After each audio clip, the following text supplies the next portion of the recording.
So one of the things a lot of game companies seem to struggle with is the business model, and they seemingly encounter a similar problem. They've got an idea of a model they want to work with, but less familiarity with the type of game they're developing's relation to said model. For first-person shooter games, there's generally an expectation that a level 1 player can kill someone that is at max level. In World of Warcraft, this is not the case. A level 1 has no chance against a max level player. In League of Legends or StarCraft, it's sort of the case, where individual matches are supposed to start fairly evenly, but it can be harder to win as the match progresses. But in FPS games, it's usually expected that if you are an infantryman and come up behind another and empty a magazine into him, the outcome is not altered by their character or account level.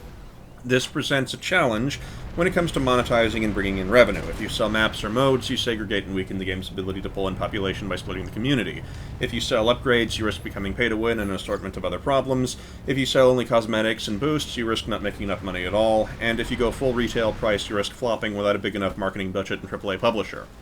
In the case of Planetside 2, they went for having weapons and attachments purchasable with money, and equipment and gear upgrades without money, presumably as an attempt to sell subscriptions.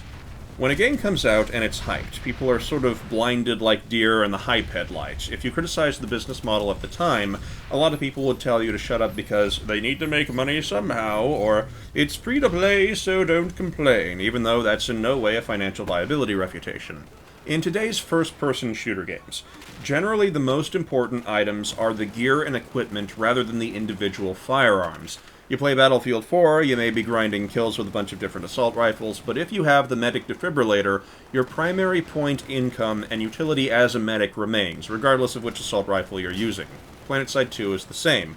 If you're an engineer with 3 mines unlocked, you can kill most deployed Sundrums. 5 mines, you can kill shielded ones. With 1 mine, you're useless for most anti-vehicle tasks. The default kit doesn't come with mines. It comes with a crappy repair tool, which can't disarm explosives until fully upgraded. The medic revive is the same. Each medic has it, but it's much less useful without the upgrades, and the medic's assault rifle doesn't alter this in any way. The thing is, in a first-person shooter, this is extremely discouraging to new players. Instead of being motivated to purchase, they may be frustrated to quit because their kit is at a clear disadvantage. In Planetside 2, most of a vehicle or kit's usefulness requires specialized investment, which in turn makes the game harder to balance. In Battlefield, if medics get the Nerf bat, you play Team Deathmatch for 2 hours and an engineer kit is all ready for you.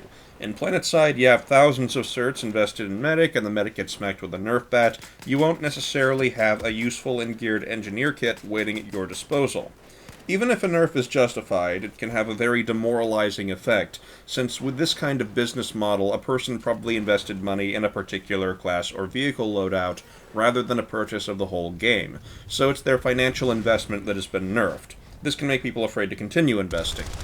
In the current state of the game, the support for new players as well as investment protection is lacking. The trial system only works for weapons, includes no attachments, and only lasts 30 minutes. There's a lot of things that can be done to improve the systems. This isn't the kind of problem where there's only one solution. One thing I think would help new players and preserve options for the heavily invested, aside from a better trial system, would be something like a free week rotation like the one used in League of Legends, where there's some preset loadout combinations like the default Call of Duty kits that allow a person access to some loadouts even if there's no flexibility in what those are. For example, a blockade armor Sundura loadout with a couple preset guns with preset attachments one week, and some other vehicle the next. A couple infantry and vehicle loadouts on rotation would provide workable, high-end kits to new players and help people try out new things rather than stagnate. Another option is lootable corpses, even if the system is very simplistic, where if you shoot someone, you have a % chance to obtain 2 to 4 kit or weapon spawns, which may help with the faction balance complaints. Maybe a couple directives or equipment for scavenging or some such. There's a lot of things that could be done, and they're not necessarily mutually exclusive projects. Personally, I've talked about the business model revisions in the past with a focus on hitting all the bases. The new players can be kept safe and be useful, as can the older players with established kits. The only thing I'm generally against as a rule of thumb in this regard is nerfing. Sure, once in a while a nerf may be justified, but unless it's absolutely dire, I'd prefer buffing other equipment to be on par, and if that doesn't solve the issue, then maybe an across-the-board DPS normalization or some such adjustment, which would appear more fair. Because in a free-to-play model, if you nerf something in particular, you nerf people's investments, and that's always going to be a bad thing in a game on this kind of system. There are a lot of ways to fix this. I think my recommendations on equipment monetization, trial expansion, and the like are good ways because they protect new and old players alike while increasing sales at low development cost, but I wouldn't say they're the only solutions that can work. Another idea, for example, might be creating a rifleman class with access to lots of tactical grenades, but they cost more nanites, or being able to use 2 suit slots or something with it, whatever. Being intended as a jack-of-all-trades for new or free players to try different things with very cheap cert lines, like a revive adrenaline shot that costs 50 nanites, as opposed to the medic's free one. Such a class might help players familiarize and invest their starter 1500 certs, and also sell more assault rifles. But the cost of such a class would be further devaluation of combat medics, since they need some new gear, in my opinion. But it's not necessarily a non-functional solution, just gotta think it through before implementing it. That's one of the things I don't like about the 1500 starter certs, though. No tutorial on where to invest them. I still see lots of players trapped inside spawn rooms, never thinking to redeploy or use the teleporter, or park a Sunter on a flanking position and just waltz on over and start blowing things up.